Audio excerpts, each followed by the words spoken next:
Hello,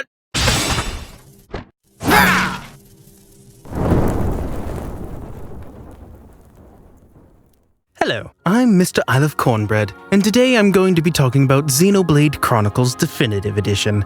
To preface, I'll be talking about the main story here. I haven't played Future Connected, so I'll be making a separate review once I have. This is my 4th playthrough of the game, so even though I haven't beaten the main story, I feel I know enough to give a good review of Xenoblade, and I've played up to chapter 12, well past the point of major spoilers of Definitive Edition, so I know the main differences of the two, and if the footage looks bad, it's my fault. I got a $60 capture card off eBay a year ago, and that's really all I had. To start, let's go over the differences. The biggest is the visuals. It seems that they only really updated the character models and just smoothed out the rest, and maybe updated some of the cutscenes? I don't know, it just felt more cinematic than the original. This may be because of the graphical update, so I don't know. With the graphical changes, they've also changed the art style to more of an anime style rather than the more grungy look of the original. Before the game released, all of the official material made them look sort of like childish. Dunban specifically looked like he was 13 or something, which he's definitely not. Once I got my hands on the game, that doesn't seem to be much of a bother anymore. It's either because I just got used to the art style from all the promotional material, or just looks better in-game than it does on all their promotional material. Another new thing is there's a red dot letting you know when you unlock a new art or skill, which is always good because I normally miss the notification. On the other hand, this also happens when you get a new appearance item, which means you have to go to the appearance and hover over it for each character.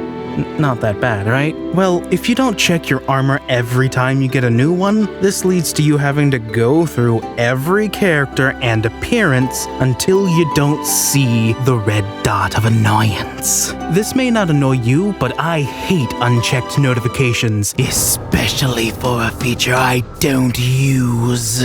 They've updated the menus, and while they're fine, I do prefer the old ones a bit more. They're just more aesthetically pleasing to me. The new ones are just too modern for me. I do feel the new menus are better functionally, but I just wish they kept the overall look of the old menus.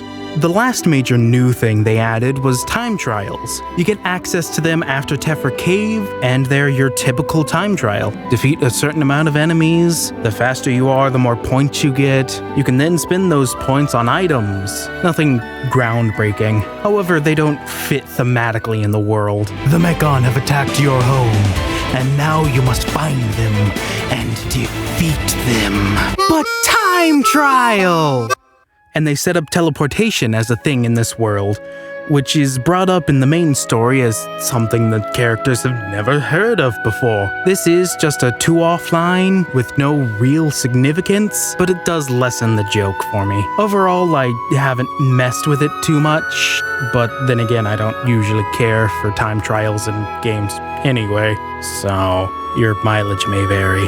There are some other tiny changes, like when you're behind an enemy, there's an exclamation mark on back attack arts. Same for other chance arts. And the Collectopedia has a new picture book style, which is fine, but it just looks a bit cheap. Specifically the page flipping animation. The beginning of the game is a bit slow and doesn't really pick up until chapter 2. That's the main reason I didn't originally pick it up. Once it does pick up though, it keeps going and going until the very end. It never felt like the game lowered past chapter 2. There is an in-game area that is a bit annoying, but it's very short and not that bad. The story is one of the best stories in media to date. Once you get to Valak Mountain, I feel the story surpasses all others. This game really loves foreshadowing. In just about every chapter, you can expect some level of it, and it is the best. Especially after your second, third, fourth playthrough. Just seeing what was hinted at, it really keeps multiple playthroughs even more interesting. For instance, the first vision foreshadows basically the entire game, and you don't understand it until the very end, when it's only a distant memory.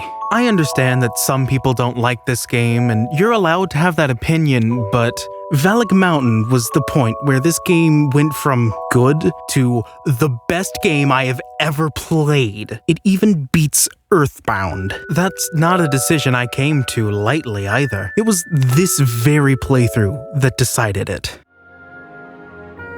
The music of this game is just amazing. The soundtrack has been something that's helped me through a lot.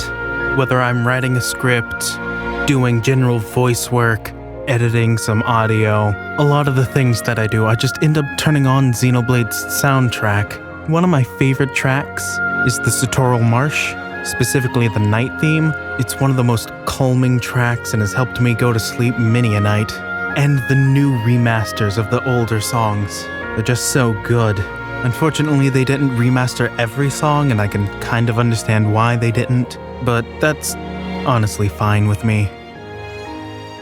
The game has a lot of amazing places. They're all so stunning to look at. It just boggles my mind that there isn't a camera mode. Sure, you can zoom in the camera and even remove the UI, but the camera options are quite limited from a picture-taking standpoint. For instance, you can't pull focus, and when you zoom in, you only get the view of about the torso of your character, making it a little hard to get exactly what you wanted. Then there's the UI. Sure, you can turn it off, not that I knew that until recently, but every time you want to take a picture, you have to go to Options, Display, and then hide all of the UI elements, one by one. Take the pictures, then go back to Options, Display, and then unhide all of the UI elements, one by one. This would be immensely better with a dedicated camera mode that would give you complete control over the camera, focus, and other tiny details, and remove the characters to get the photos that we want. And now, for a quick battle tip. Don't spam arts. Your talent art, the one in the center, only charges when you hit an enemy with an auto attack. This applies to Monado arts as well. So when you spam your arts, you can't use a talent art or the Monado, making it hard to use Monado enchant when fighting Mechon, which should be the first thing you do when fighting Mechon, unless you have an anti-Mechon weapon. This has been a quick battle tip. Should you play Xenoblade Chronicles? I believe this is a great game, a must-play in my eyes. But if you don't like RPGs or don't have 50 to 200 hours, you may want to pass. If you do pass on it, I feel you should still experience the story via an LP.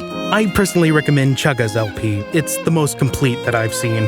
But should you play Xenoblade Chronicles Definitive Edition, there are some tiny things that I don't like. The time trials seem to be tacked on for no reason, and I kind of prefer the old menus, but I understand that the new ones are functionally better. I just prefer the aesthetic of the older menus. Despite all of that, I do believe Xenoblade Chronicles Definitive Edition is the definitive Xenoblade Chronicles. Final verdict! Must play! If you have the time and like RPGs.